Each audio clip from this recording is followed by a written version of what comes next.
Irish friend said to me, please remember one thing. There's no Irish problem, only an English problem. Well, this film is about that English problem.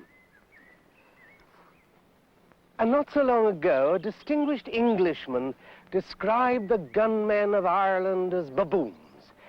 Well, this film also explains what made one Irishman named Michael Collins a baboon.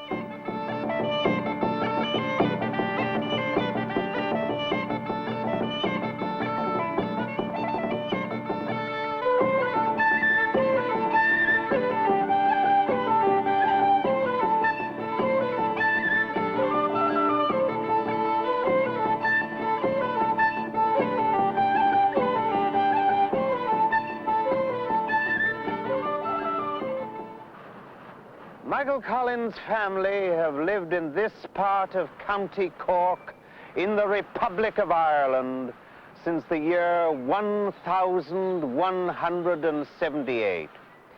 He was born in this building. But when he was 9 years old, his father built a larger cottage which stood on this spot. But it was destroyed by English soldiers of the Essex Regiment in the year 1919. As a matter of passing fact, the English soldiers ordered the Collins family, 2 women and 8 children, out of the cottage before burning it to the ground. The soldiers threw everything onto the flames, household effects, baby's cradle, everything. In charge of this typically English military operation in Ireland was a Major A.E. Percival, later to become Lieutenant General Percival, CBDSO, Order of the British Empire, MC, the officer who surrendered a British army to the Japanese at Singapore. Anyway, he shouldn't have burned that little farmhouse down.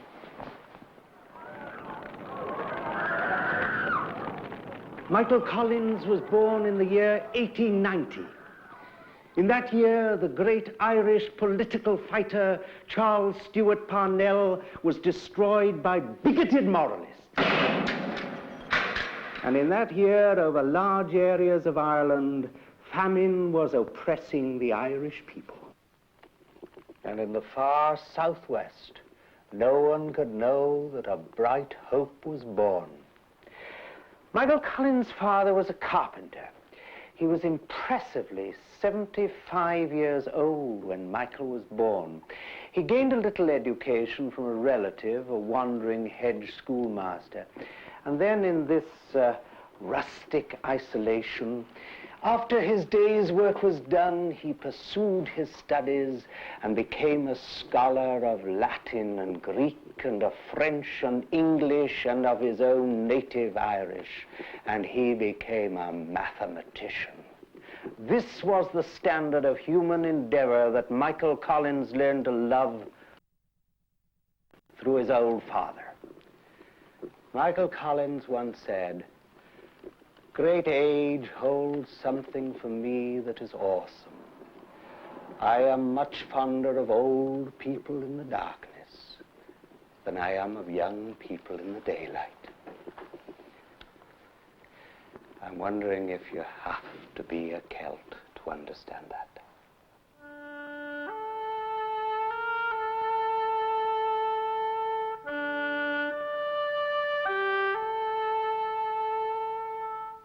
And what did Michael Collins learn about Ireland's history?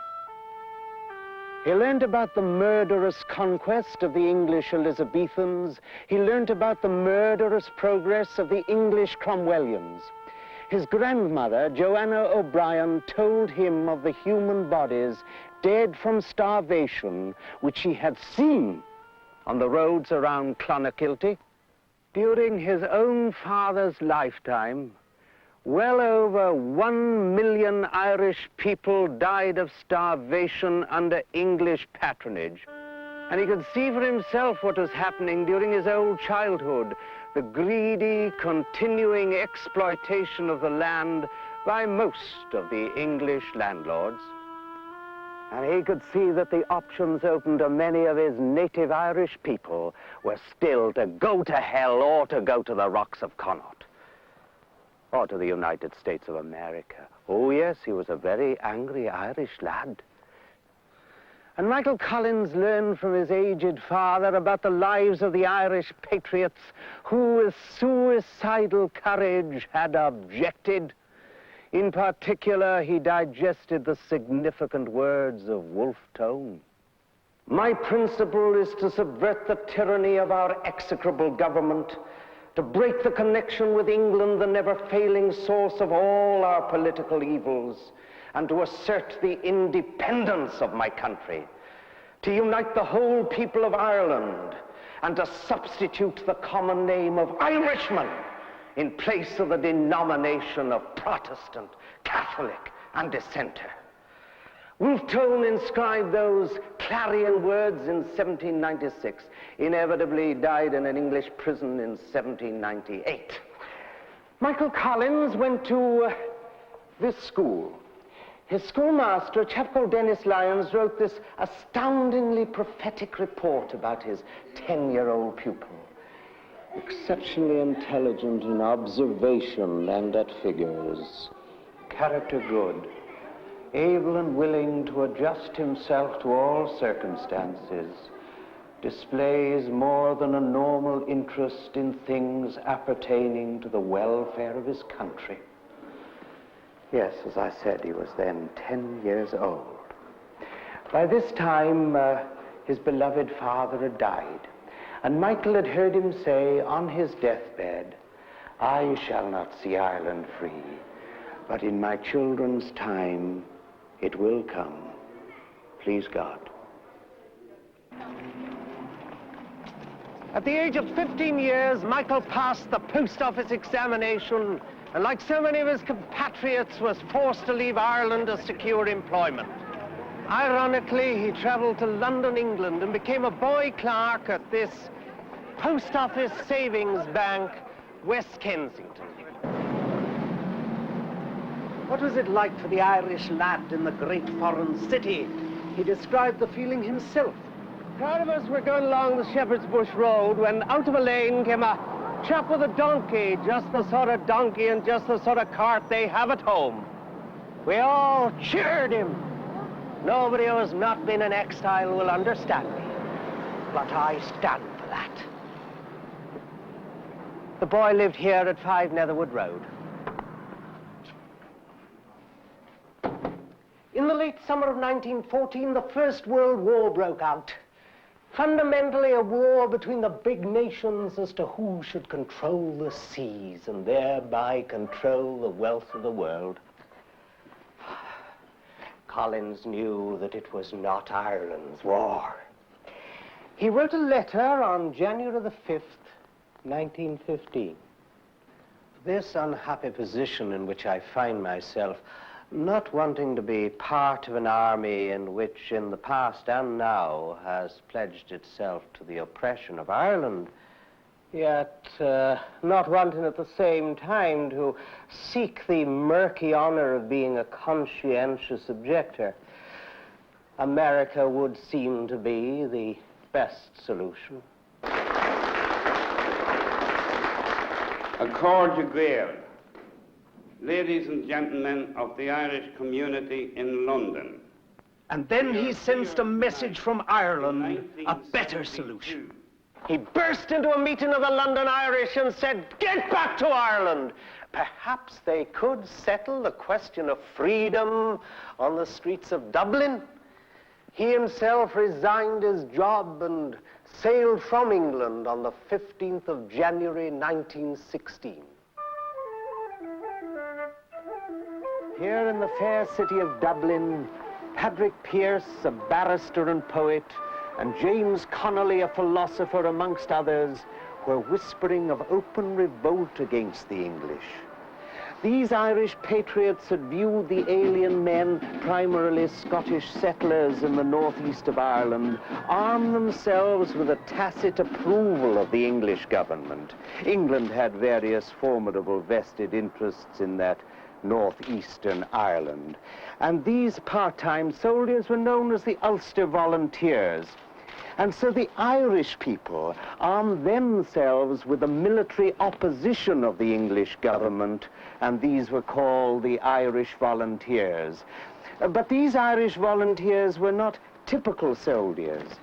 They were a strange collection of visionaries and idealists dedicated to the freeing of Ireland from all alien exploitation.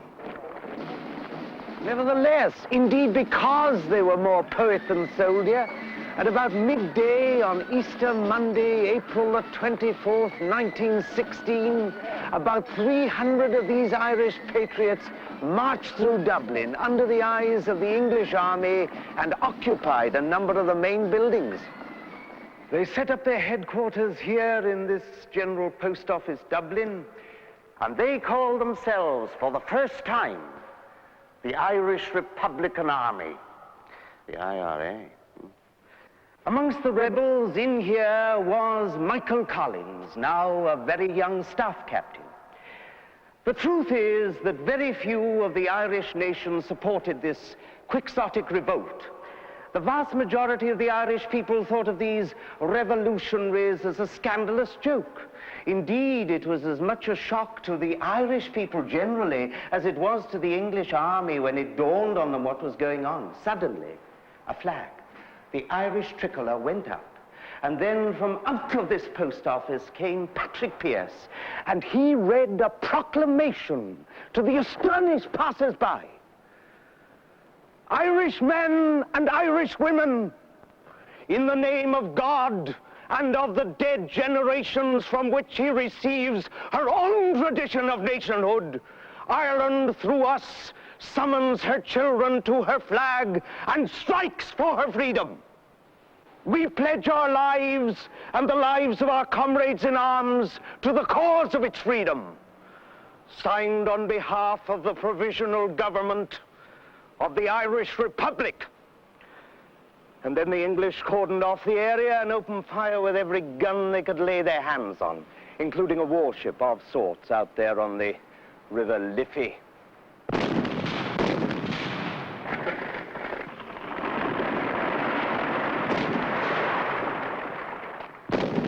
Soon they were dead and dying inside this post office, but to the English army's astonishment, the poets and the lawyers and the school teachers hit back and inflicted heavy casualties.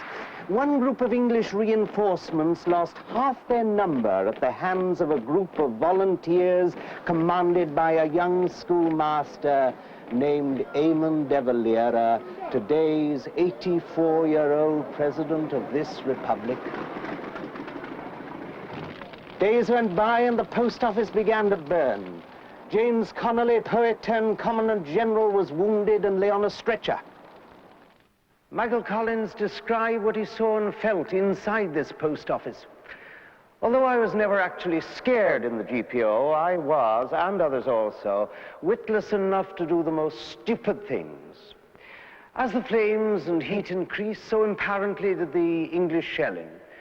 Machine gun fire made escape more or less impossible. Not that we wished to escape. No man wished to budge. In that building, the defiance of our men and the gallantry reached unimaginable proportions.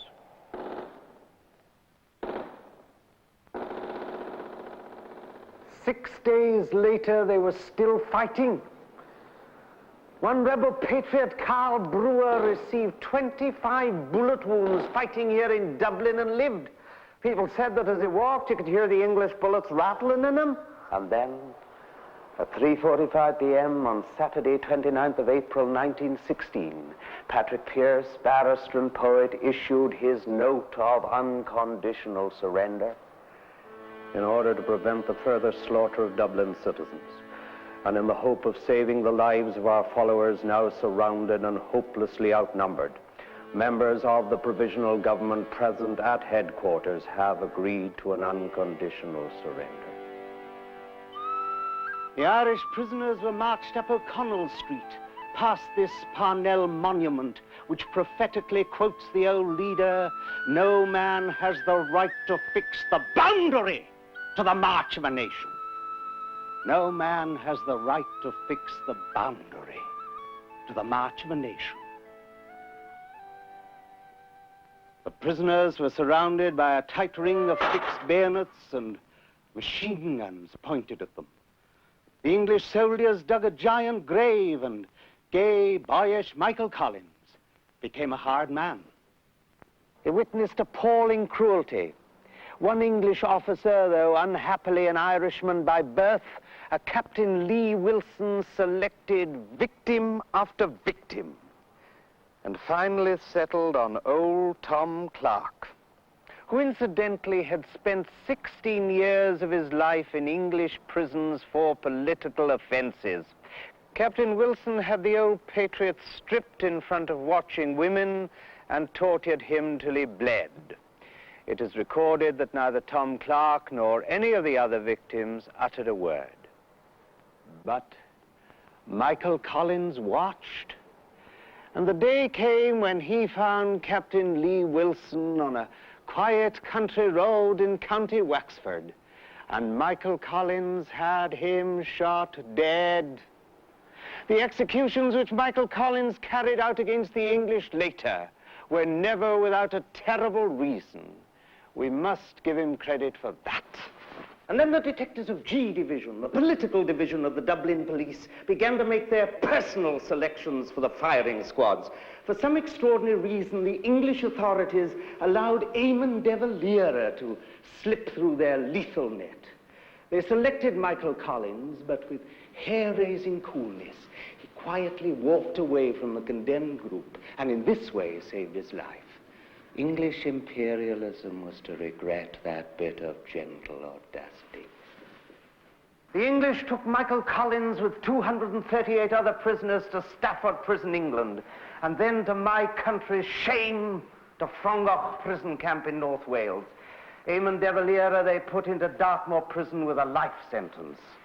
The others, including Patrick Pearse, James Connolly, and old Tom Clark, here in Kilmainham jail, without much more ado, they shot. Mortally wounded Connolly, incidentally, they shot tied to a chair. With what bearing did the Irish fighters die here in front of the English firing squads?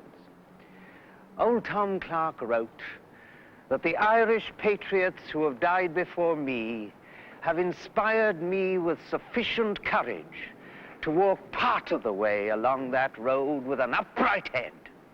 He and all the others considered their deaths here a very special honor. Michael Collins wrote about the Easter Rising, as it is called. How much I admired the men in the ranks and the women folk thus engaged. The leaders have died nobly at the hands of the firing squad. But I do not think the Rising Week was an appropriate time for the issue of memoranda couched in poetic phrases. It had the air of a Greek tragedy. I would have followed Connolly through hell. I think chiefly of Tom Clark. But on the whole, I think the Rising was bungled terribly, costing many a good life. Michael Collins, the realist, was now fully born. But he was wrong about the effectiveness of that theatrical revolt. When the Irish nation learnt that the English had hastily shot the poet, the lawyer, and philosopher, they stopped laughing at the poet, the lawyer, and philosopher, and turned with a united front of solidarity in hatred against the English army of occupation. That is, all except the Scots, the English, and Welsh settlers who lived in that northeastern part of Ireland, today loosely called Ulster. The Irish poet William Butler Yeats had scoffed unkindly at the freedom fighters of Ireland. Now he too changed his song. He wrote a poem about the Easter Rising, and the poem said, "A terrible beauty is born." The English establishment, or the English government, if one prefers, could not have realized what they were doing when they interned about 2,000 Irish patriots at Frongoch, North Wales. It proved to be the biggest and most efficient training ground ever for the emancipation of Ireland. In Frongoch prison camp, Michael Collins began to exercise and perfect his extraordinary talent for revolutionary leadership. The English naively believed that the spirit of Ireland had been crushed by Easter week and its terrible aftermath. Michael Collins said of his activities at Frongoch, "This game of smuggling and communications gives some spice to the usual monotony. Method, but unorthodox, has the British beaten the whole time." One English soldier rather touchingly complained, "If you were bloody cherries, we'd know what to do with you, but you're not." And then the United States of America didn't like the way big England was thumping little Ireland. America began to ask why many men were imprisoned, interned, without charge being made or trial. Incidentally, I'm still speaking about 1916, you understand.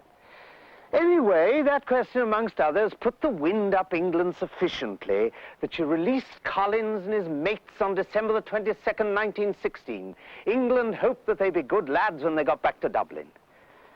Crikey. Incidentally, as one might expect, the released Irish prisoners behaved rather naughtily on Chester Station. They loudly sang Deutschland über alles, just to demonstrate that no spirits were broken. Indeed, one of the singers has since confessed, most of us were anti-German, really, and then added with total respect, the British are a patient people that took no notice, and the year was still 1916.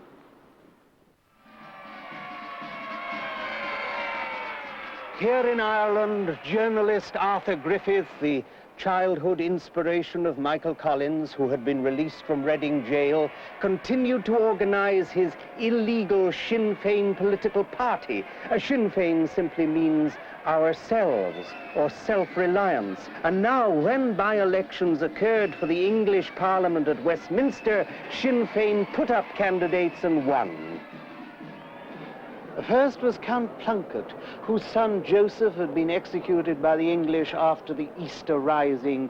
His election leaflet ran, "Whose son was shot against a wall for loving Ireland." Oh, yes, he won. And next, Joseph McGuinness, who was at that time a political prisoner in Lewis Prison, England, he stood for election, and his election poster shows him in convict garb, as you can see, with the slogan, "Put him in to get him out." Oh, yes, he was elected. Eamon de Valera, home from Dartmoor prison, got in. And of course, having won their seats, they all refused to touch the Parliament at Westminster with the longest of shillelaghs. But it gave the English a hint of what the Irish people now thought of them. And so in the month of May 1918, the English decided to throw them all back into prison. De Valera went, Griffith went, and Count Plunkett and most of the others went. But by this time, Michael Collins was very interested in the security game, and therefore he knew that the English were coming for him, and so they didn't catch him. He was now as elusive as Houdini. Indeed, it was said that he knew every chimney pot in Dublin. Nor did they catch his old chum, Harry Boland. Nor did they catch Carl Brewer with his 25 bullet wounds. And so this active trio were left to run things. And they ran them. This was Vaughan's Hotel, Dublin. Today it is the Workers' Union of Ireland. And from this place, Michael Collins began to reorganize the illegal rebel army, the Irish Volunteers. He began to transform them from a political minority to a national army. He took on several other jobs as well, like Minister of Finance, and in great particular, Director of Intelligence. For the next 4 years, he worked between 18 and 20 hours almost every single day, and yet complained, "Oh, the hours we waste in sleep." We call the meeting to order, gentlemen, and the business of the meeting is to discuss the conditions as set out in the National Wage Agreement, the 14th round. The English put a price on his head, dead or alive, which finally rose to £10,000. Under this crushing strain, he became a very heavy cigarette smoker, and then suddenly stopped smoking completely, explaining to his awed sister Katie, "I was becoming a slave to cigarettes, I'll be a slave to nothing."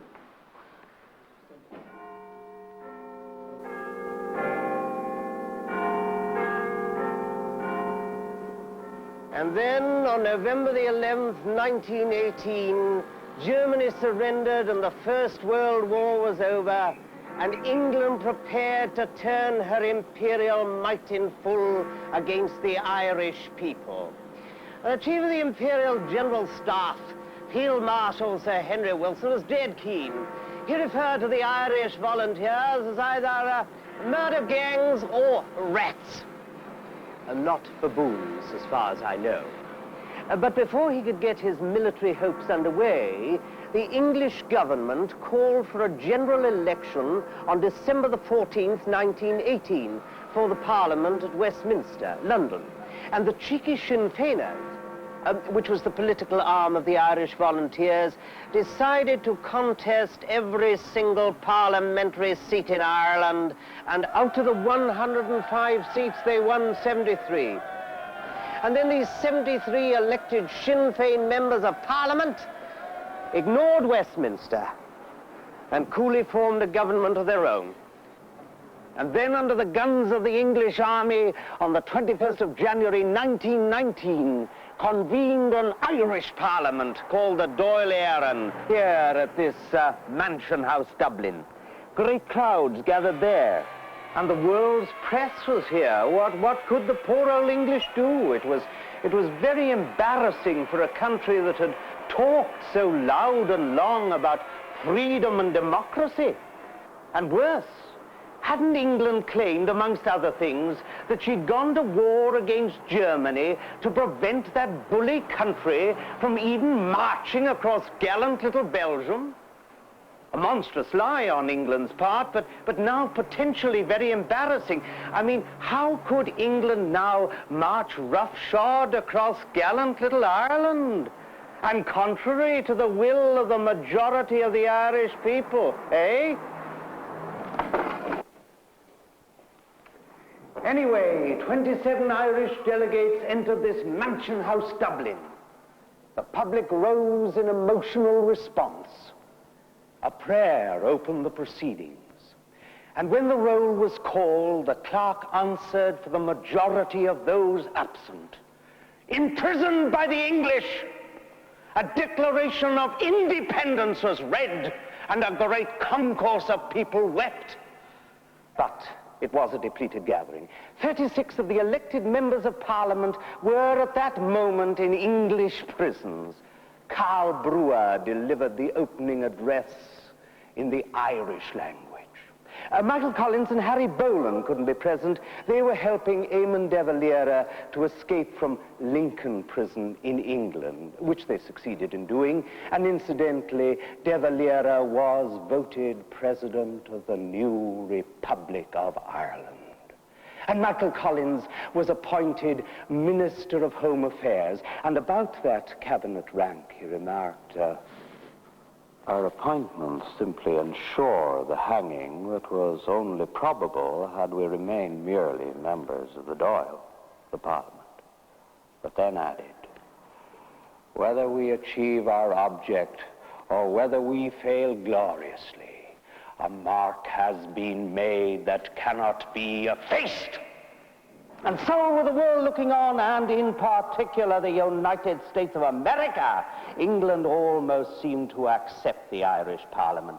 But suddenly President Woodrow Wilson of the USA refused to support Ireland's entry into the First World War Peace Conference, and England recognized the weakening of Ireland's powerful friend and promptly threw against Ireland a terrible military force. On September the 10th, 1919, England suppressed the Irish Parliament. The Dáil.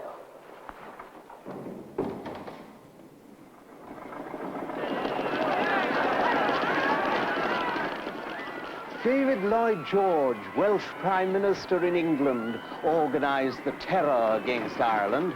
First he sent in the usual spies and informers, and then he sent in an independent volunteer army known as the Auxiliaries. The Auxiliaries, incidentally, were one of Winston Churchill's jolly ideas. They were comparable to Nazi SS troops. They were well-paid ex-British officers, and their motto was to shoot first and ask questions afterwards. They fought hard and efficiently. They also murdered and tortured freely, and the Welshman Lloyd George and the Englishman Winston Churchill turned a couple of blind eyes. Next, Lloyd George and his government sent into Ireland an army called the Black and Tans. Now, it is usually believed that many of these Black and Tans were convicted criminals before leaving England. What is certain is that most of them were worthy of criminal conviction before they left Ireland. The Irish, admiring English efficiency, tended to prefer the barbarism of the Auxiliaries to the obscenities of the Black and Tans. Michael Collins began his work against this new and terrible onslaught by destroying the English spy system. He was able to do this because no Irishman would betray him or dare to betray him. At this time, a Mrs. Lee Doyle was walking across this famous O'Connell Bridge openly with her friend Michael Collins, when to her astonishment, a policeman, rejecting the £10,000 reward, saluted Michael Collins, smiled and said, "Good day, sir." Michael Collins agreed with Mrs. Doyle that this was a queer thingeen. He protected himself by an open, innocent, boyish charm. And of course, the English force didn't know what he looked like, and no one was going to tell them. Michael Collins rode his bicycle through Dublin's fair city every day, organizing the fighting that flared from one end of Ireland to the other. With that £10,000 dead or alive in his head, he lived in an endless series of rooms. This was one of his rooms in Vaughan's Hotel, Dublin. Incidentally, I am told that he had about 100 alternative keys for his various lodgings throughout Dublin. This was one of his exits, through the roof.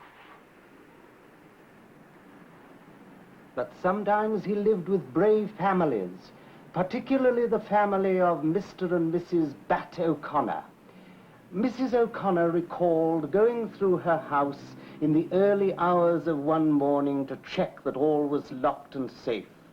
She noticed that the bedroom door of the room where Michael Collins was sleeping with his friend Harry Boland was open. She looked in and saw the two men asleep, but their bare arms were resting on two small side tables, and their hands were touching two revolvers. Michael Collins had a great capacity for love. It seems that his greatest happiness was to be with children, in whom he placed total trust, and that trust was never broken. Though he was a great hero, the O'Connor children never mentioned at school that Michael Collins lived in their house. He fell in love with at least 3 women during his life, but was a stoic on that subject. One of the ladies once remarked to him that if a woman discovered that her fiancé had an incurable disease, she had the right to call the wedding off. Michael Collins simply picked up his hat and left the room, and as far as I know, never saw her again. But you can see Michael Collins with old people.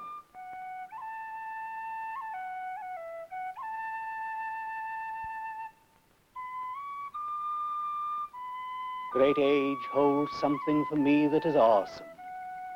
I am much fonder of old people in the darkness than I am of young people in the daylight. Mick Collins set up his intelligence organization here in Crow Street, calling it the Irish Products Company. Unhappily, no one now seems to know what became of it. Dublin Castle, the old thick heart of English power, is 200 yards up the road. He organized his own men inside this Dublin Castle. In here, a young detective named Ned Broy typed many of the top security reports for the English. Ned Broy always fed into his typewriter 2 carbon papers. 1 copy for the English masters and another copy for Michael Collins. Collins had his own men working in government departments in London. He mastered the cipher codes of the English police, military, and the castle, and his personal audacity was hair-raising. One night, he secured entry into this English detective headquarters here in Brunswick Street, Dublin, now very properly renamed Pier Street. It was his double agent, Detective Ned Broy, who brought him in here, presumably nodding bonhomie to the heavy brigade behind the desk. Then they entered this very room where the police records were kept, and Michael Collins spent most of that night going through those records and making his notes. And when he left, just before dawn, he naughtily pinched the detective's day book as a souvenir. And that is an historical fact.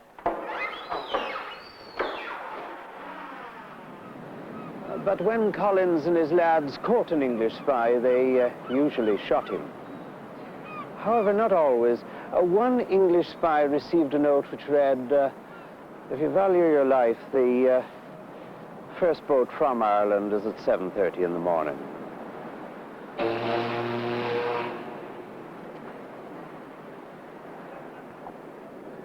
And then Lloyd George, and Winston Churchill was not disinterested, permitted a wild adventure which proved to be regrettable. A number of British officers were recruited and were dispatched to Dublin with categorical orders to locate and destroy Collins and his organization. Inevitably, Collins got wind of this dangerous expedition. He investigated and then called a final meeting here at Vaughan's Hotel on Saturday night, November the 20th, 1920. On Sunday, November the 21st, Michael Collins sent out 8 groups of his men who called on these English spies, etc., in their various lodgings throughout Dublin, and Collins' men then summarily and messily executed 14 of them. The English auxiliaries reacted in their own way. Lorry loads of them drove up here to Croke Park in the afternoon, where a large crowd of Irish people were watching a football match. The auxiliaries pointed their machine guns and fired point blank.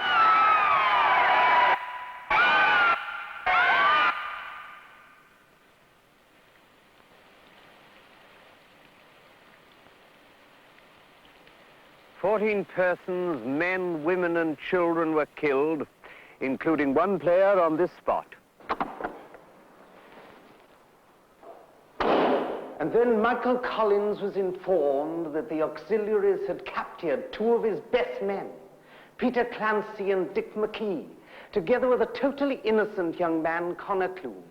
Collins was horrified at their potential fate at the hands of the raging auxiliaries. Sean Kavanagh was in Vaughan's Hotel that evening, sitting next to Connor Clune. Sean Kavanagh's fate that night was precarious. Sean Kavanagh, agent and train raider for Michael Collins. Collins sent for his double agent, Detective David Nelligan, and asked him to find out where the auxiliaries were holding Clancy and McKee. David Nelligan bluffed his way into Bridewell prison and hurried from cell to cell. They were not there. The three prisoners were here in this guard room of Dublin Castle, and in this room they were obscenely tortured by a Captain Hardy and his auxiliary associates. The three men crawled to this fireplace, and it was here on this spot that they were finally killed. Mr. Edward Lane was, indeed still is, one of Michael Collins' men, and he today looks after this room. An astounding end to this dreadful story is that on the day of the funeral, here in the pro-cathedral Dublin, with detectives on the lookout in every corner, Michael Collins suddenly appeared from amongst the mourners, dressed in a trench coat, they say, and pinned a note on the coffins. The note read, "In memory of two good friends, Dick and Peter, and two of Ireland's best soldiers, Michael Collins, 25th of November, 1920. And then the big man was gone.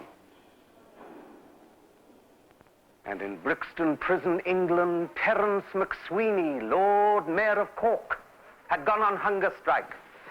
And good old Winston Churchill made one of his famous jokes. He said, it was during the silly season the Lord Mayor of Cork announced his determination to starve himself to death. He did not want to die. After 6 weeks fasting, the Lord Mayor of Cork is still alive. And then Terence McSweeney died for his principles, and Winston Churchill apparently lacked the grace to apologize. 1 month later, on the 23rd of December 1920, Lloyd George took the most terrible political action. Against the will of the vast majority of the Irish people, he divided the country into two parts, Northern Ireland and Southern Ireland. He did this for strategic and economic reasons and to appease the primarily Protestant Scottish settlers of the Northeast. Expediency rarely settles anything. Lloyd George. Michael Collins described this division, the border as it is now called, as this plunderous and impossible act. Around the world, people were shocked at England's brutal oppression in Ireland, and even Lloyd George had had enough. And he asked Eamon de Valera to agree to a truce, which was finally arranged to begin on July the 11th, 1921. Most people were relieved at the truce, but not the English chief of the Imperial General Staff, General Sir Henry Wilson, and not Michael Collins. General Wilson was frustrated. It stopped him exterminating the Irish rats, as he insisted on calling the Irish patriots. And Michael Collins realized what the truce could do to his underground freedom fighters. He said that as extermination for us, if the truce should fail, we shall be like rabbits coming out of their holes. But the truce did not stop General Wilson making his extermination calculations. Very interesting and surprising calculations to exterminate rats.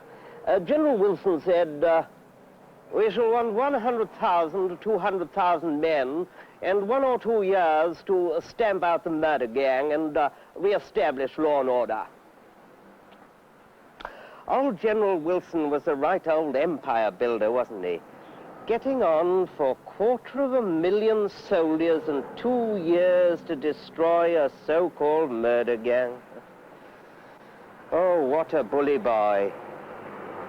Mark you, General Wilson had never been a sensitive lad. During the First World War, he had lost over 1,000 of his men on one single day, and he had described that as a nasty little knock.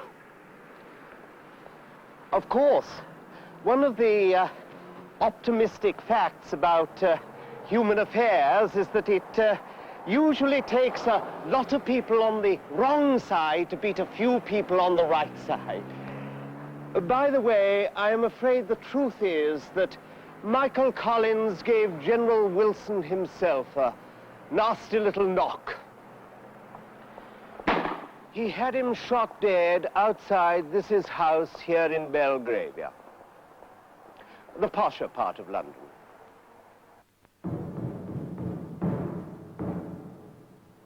But the truce had not helped the Catholics in Northern Ireland. With its coming, Catholics were murdered and removed from their homes and jobs. Michael Collins remarked that the truce had broken out up there. De Valera wrote to Lloyd George on the subject of Northern Ireland. We cannot admit the right of the British government to mutilate our country, neither in its own interest or at the call of any section of our population. Michael Collins appealed to the Protestants of Northern Ireland, quote, to join with us as Irishmen, to come into the Irish nation, to come in and take their share in the government of their own country, unquote. C.P. Scott, the great Manchester journalist, appealed to Lloyd George personally. He told him that the Northern Ireland government was not fit to govern, of the formation of a dangerous Protestant police force, of the expulsion of thousands from the shipyards simply because they were Catholics. And Lloyd George did nothing. Eamon de Valera, who has always behaved with the careful subtlety of a Jesuit, and Lloyd George, who always behaved like a political Billy Graham, and I don't mean that as a compliment, had long chats together here in London. Finally, Lloyd George issued an invitation to the Irish rebel government to attend a conference in London on October the 11th, 1921, to try and settle the sickly truce. De Valera accepted with ever so carefully selected words. The Irish Republic would be glad to discuss this question with a community of nations known as the British Empire. But who would go to this conference? Well, Eamon de Valera was in a dodgy predicament, but then he was the expert in getting out of dodgy predicaments, whether they were English firing squads or English jails, and now a cunning Welsh Prime Minister. You see, Eamon de Valera had stated that he was a Republican, and he knew very well from his chats with Lloyd George that the English would not allow Ireland to become a republic. And he also knew that it would be very bad for his political future to fail. So he simply refused to go. And then there was the uncompromising Republican, Karl Brewer. Well, he had 25 good bullet reasons not to look at any Englishman unless it was to kill him. Indeed, Karl Brewer, at the height of the English atrocities here in Ireland, had put forward a serious proposal that the entire British cabinet should be assassinated. By rota, Michael Collins turned on his old comrade and said, "You get none of my men for that." And Karl Brewer made the sinister reply, "I don't need any of your men." And so Eamon de Valera pointed the finger of choice at Arthur Griffith and Michael Collins, together with 3 other Irish delegates. Michael Collins was appalled. He said, "I am a soldier, not a politician." And Arthur Griffith also began to understand the score. He said to Eamon de Valera, with Karl Brewer in the room, "You are my chief. If you tell me to go, I'll go. But I know, and you know, that I cannot bring back the Republic." And it began to dawn on Collins and Griffith that not only were they heading for London to talk to the leaders of the enemy, but that in the persons of their old comrades, Eamon de Valera and Karl Brewer, they were not, perhaps, leaving behind in Dublin the best friends they had in the world. Michael Collins went to church and made his confession.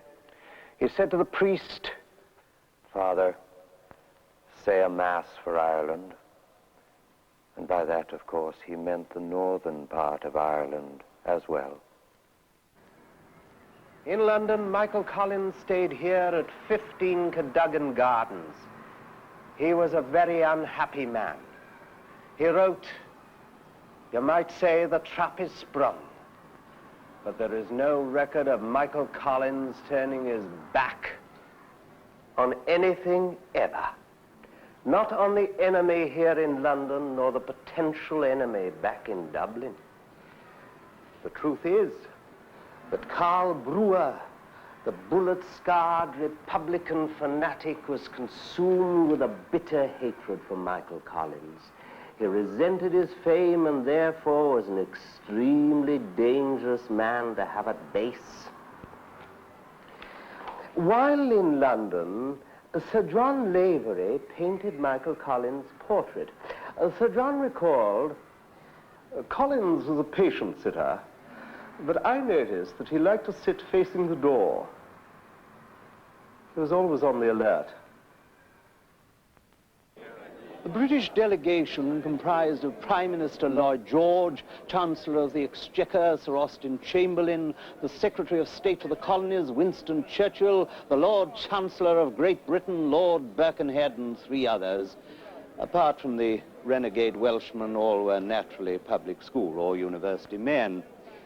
The British delegation was supplied, presumably by the civil service, with an assessment of the Irish delegation. Part of it read, quote, "Our leaders in Dáil, Iran, which is a very nondescript assembly, they are absolutely without world experience, maybe a bit rude and extravagant in speech." Unquote. Well, that is the English ruling class view in a nutshell. Arrogant. And inaccurate. Michael Collins and Arthur Griffith entered this conference room and looked across the table at these rulers of a quarter of the Earth's surface. Collins wrote to a friend, "I've come here to call a spade a spade. It's the only name I know it by." He looked at Lloyd George and Winston Churchill and wrote, "To be a politician, one needs to have the ability to say one thing and mean another. One needs to be abnormally successful in the art of twisting the truth. Can you wonder that I think and yet never manage to achieve peace of mind? I do not in the least care for the false atmosphere of these discussions." Michael Collins described what he observed in each of his adversaries across the table. "This is a real nest of singing birds. They chirrup mightily one to the other, and there's the falseness of it all, because not one trusts the other." Lloyd George's attitude I find to be particularly obnoxious. It is all comradely, all craft and wiliness, all arm around the shoulder, all the old pals act. "Now Michael," he says, or "now Mick." Not long ago he would joyfully have had me at the rope's end. He thinks the past is all washed up now, but that's to my face. What he thinks behind my back makes me sick at the thought.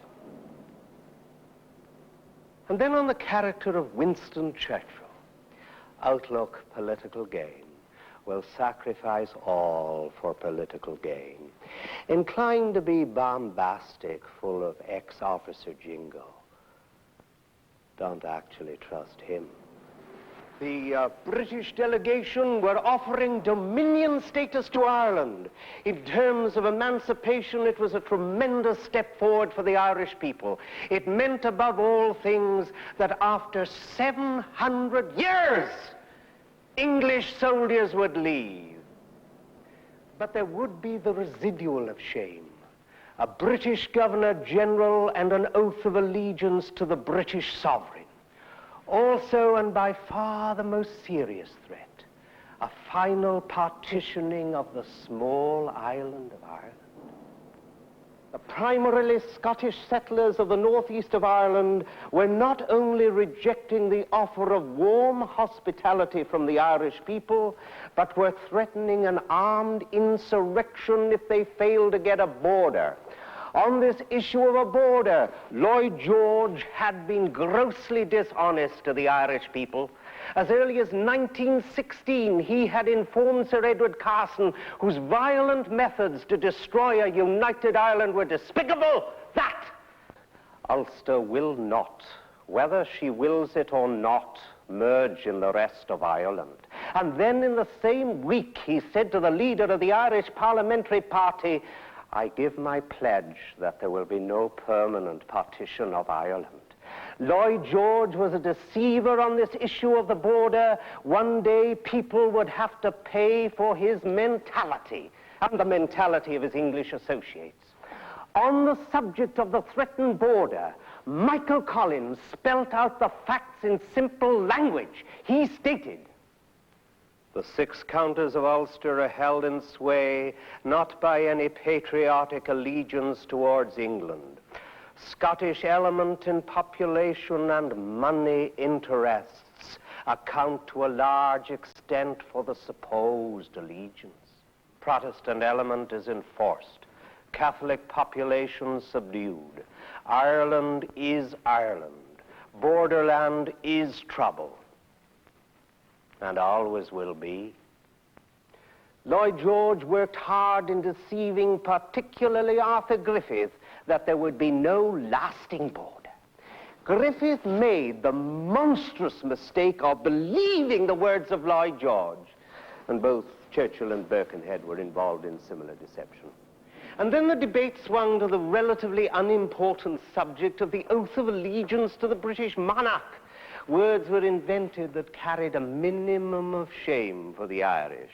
And then Lloyd George collared Michael Collins and made the stupid mistake of trying to tempt him, as if he had been of the caliber of one of his own British imperial delegation. He pointed to maps of the British Empire. And putting his arm round Michael Collins' shoulder, said, you're a capable man, Mick. Supposing you help us. Well, Lloyd George and Winston Churchill and company were in the presence of their betters. That is, if we can manage to erase the delusion of fame and power.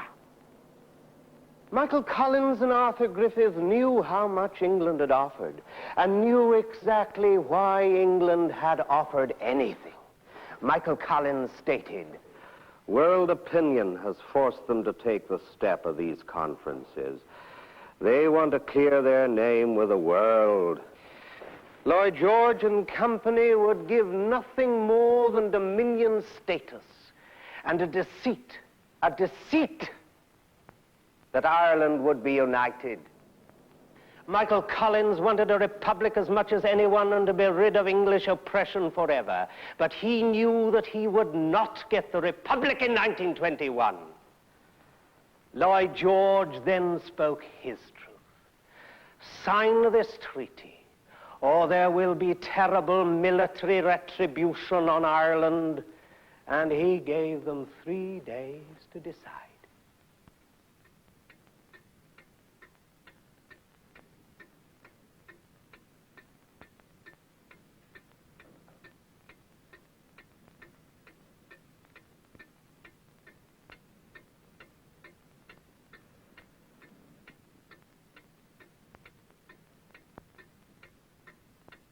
Are you prepared to accept?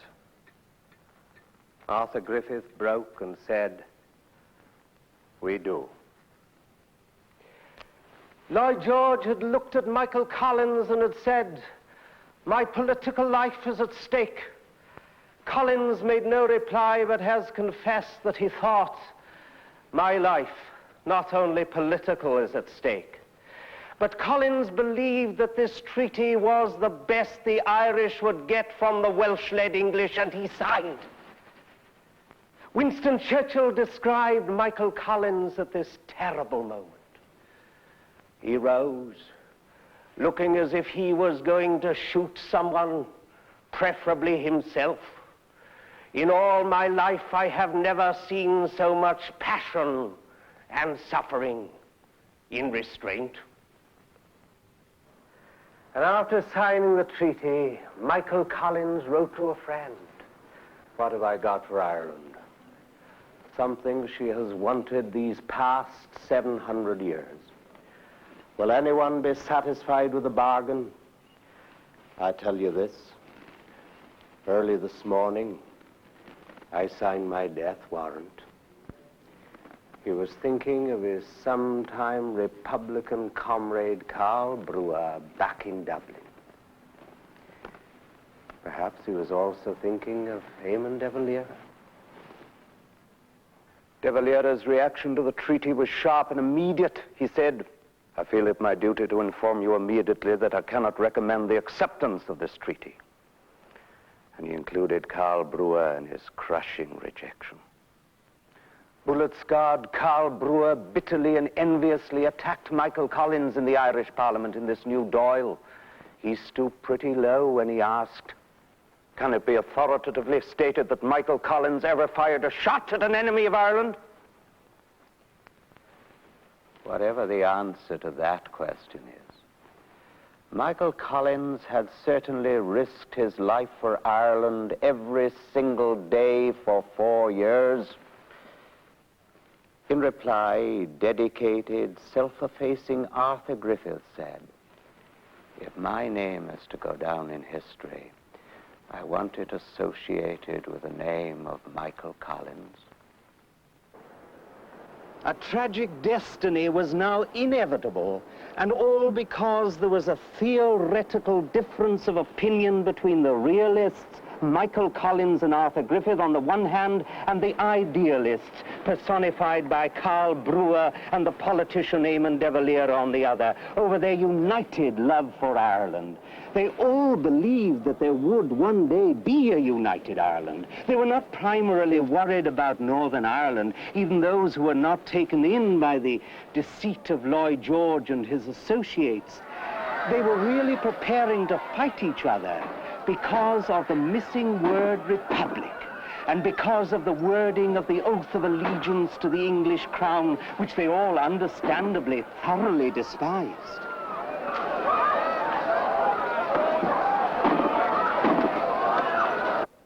The Irish Parliament voted on the treaty. The awful truth was that they were also voting as to which side each person would be in a coming civil war to be fought between old comrades. Great crowds were hushed as the votes were spoken like death sentences. For the treaty, Michael Collins, Arthur Griffith. Against the treaty, Eamon de Valera, Carl Brewer, and Michael Collins' old close friend, Harry Boland. The result of the poll, 64 approved the treaty, 57 against the treaty. The civil war was evenly matched. Eamon de Valera resigned his presidency and finally walked out of the Parliament, the Dáil, followed by his supporters. Michael Collins untypically shouted after them, "Deserters all!" But afterwards he turned sharply on a critic of de Valera, saying, "Leave him alone. If you can't say anything good about him, then don't say anything about him." Arthur Griffith was elected the new president. On January the 6th, 1922, Dublin Castle was formally handed over to Michael Collins. He wrote, "The castle is now ours. It has been a place of terror in the past, symbolizing, probably because of its contents, the English, all that oppression could offer. It ought to be treasured as a national memorial to freedom." On St. Patrick's Day, 1922, Eamon de Valera made a frightening, rebellious speech. He said his followers would have to wade through Irish blood, through the blood of the soldiers of the Irish government, and through perhaps the blood of some of the members of the government in order to get Irish freedom. On the 13th of April 1922, Eamon de Valera's anti-treaty men began to take over strategic buildings in Dublin, and in particular, this Four Courts. Michael Collins grew old at the prospect of civil war. He tried to come to terms with de Valera, and as a result, Lloyd George sent for Collins and Arthur Griffith and threatened a return of British troops if the anti-treaty men in the Four Courts and such places were not removed. Winston Churchill made one of his speeches: "If it does not come to an end, if through weakness, want of courage, or some less creditable reason, we shall regard the treaty as having been formally violated." No murmur of compassion.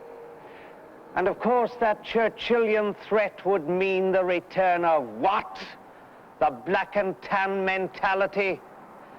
And Churchill also added, "I do not understand why they do not ring them round and starve them out." And Michael Collins replied, "Let Churchill come over and do his own dirty work." But the imperial bully boy was too awful a prospect. And on June the 28th, Michael Collins' soldiers opened fire on their old comrades in the Four Courts. They used British 18-pounder field guns. It could be argued that these were the first shots fired in the Civil War. And suddenly, theoretical differences of political opinion became old comrade killing old comrade. Karl Brewer, of course, would not surrender. His building was pounded by shells and caught fire. Someone heard Karl Brewer say, "They'll never get me." He came through the flames firing a Thompson machine gun. A Lewis gunner covering the exit replied, and Karl Brewer was no more. Michael Collins grew visibly old. He said, "I would forgive Karl Brewer anything. At worst, he was a fanatic. At best, I number him among the very few who have given their all that this country should have its freedom. When many of us have forgotten, Karl Brewer will be remembered." And then he added, "There was one brave man amongst them." Michael Collins was now Commander-in-Chief of the Army, and it was the most terrible time of his life. On July the 28th, 1922, he wrote a letter to his old friend Harry Boland, who was now fighting against him. He wrote, "Harry, it has come to this. Of all things, it has come to this. It is in my power to arrest and destroy you. This I cannot do. You are marching under false colors. If no words of mine will change your attitude, then you are above all hope, my hope." But 3 days later, Harry Boland was fatally shot by Michael Collins' soldiers. And as he died, he simply said, "Bury me beside Karl Brewer." It was, as Collins had once said, like a Greek tragedy, but worse. This was a terrible reality. Michael Collins thought of his youth and said, "Ah, I was young then and nice. And now I am old and not so nice." He was 32 years old. He said, "I'll send a wreath, only I suppose they'd return it torn up." And then the big man, the big fella, Michael Collins, wept unrestrainedly. On August the 12th, Arthur Griffith, unbending man of freedom and gentle courtesy, suddenly died. Irish brother killing Irish brother because of some face-saving English stipulation was more than his being could take. Now at the funeral, Michael Collins walked as the head of government as well as Commander-in-Chief of the Army. The great crowds who watched were shocked at the grim change of his demeanor. Afterwards, he announced that he would make a tour of inspection of his army garrisons. This, of course, meant traveling amidst the conflict.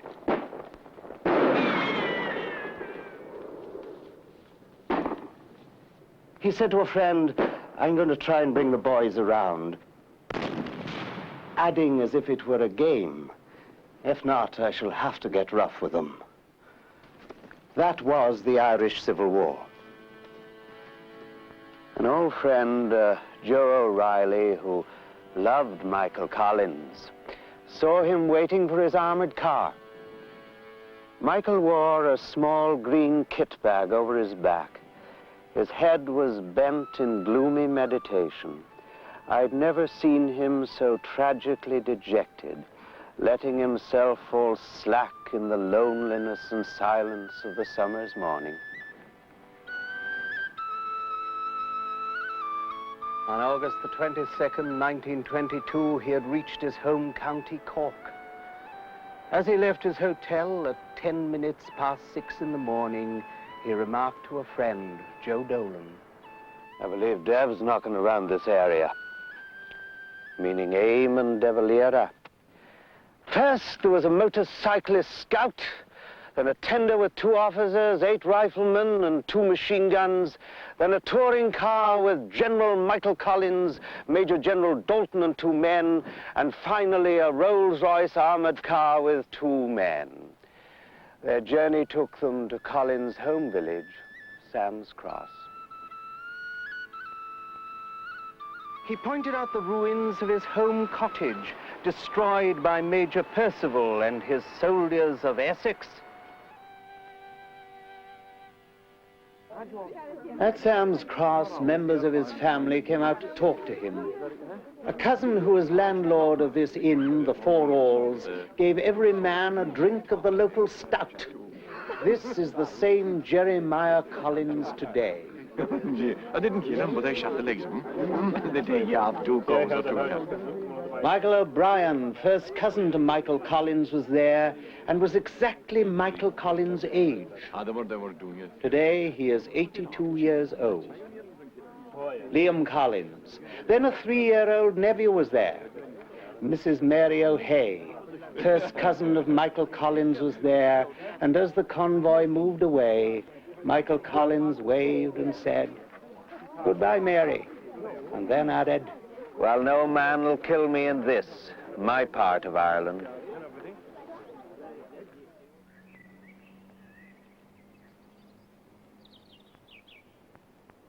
The convoy drove off and came to this valley called Baal na Blá, which means Pass of the Flowers.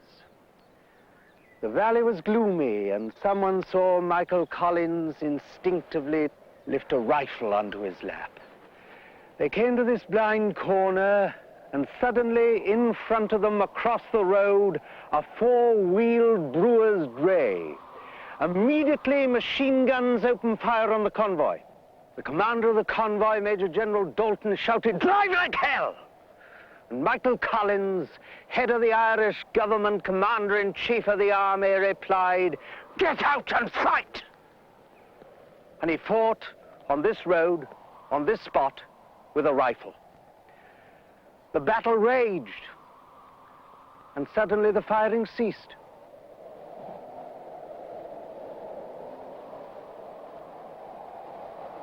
Michael Collins stood up, reloaded his rifle, and looked around.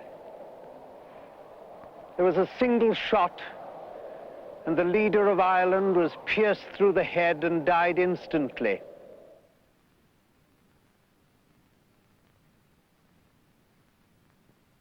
The local priest, Father O'Sullivan, came to this awful place, and here on this roadway, illuminated by the armored car's headlights, performed his solemn duty. Here in Kilmainham Prison, Dublin, there were over 1,000 Irish anti-treaty prisoners, all captured by Michael Collins' soldiers. Amongst those prisoners was Commandant General Tom Barry. He described what happened when the news reached this prison that the enemy leader, Michael Collins, who had captured them all, was dead. There was a sudden heavy silence throughout the jail. It continued for 10 minutes.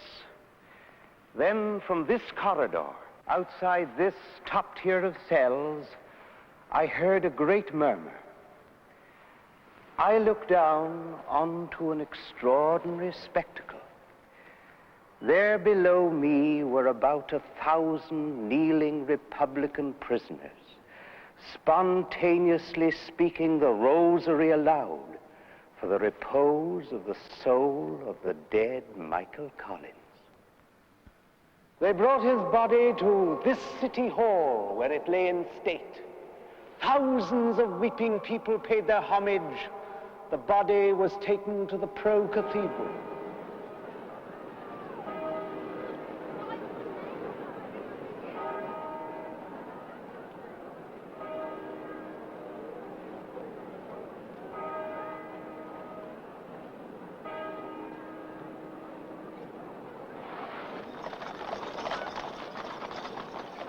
The body was taken down O'Connell Street, where the flower sellers placed their flowers on his coffin.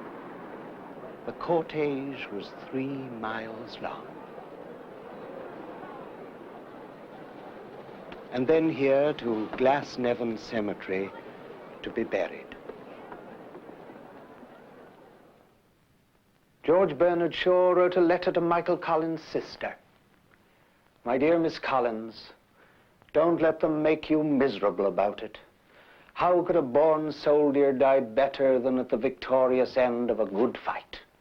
Fall into the shot of another Irishman, a damn fool, but all the same an Irishman who thought he was fighting for Ireland. I rejoice in Michael's memory and will not be so disloyal to it as to snivel over his valiant death. So tear up your mourning and hang up your brightest colors in his honor. And let us all praise God that he had not to die in a snuffy bed of a trumpery cough, weakened by age. Sincerely, Bernard Shaw, 24th of August, 1922.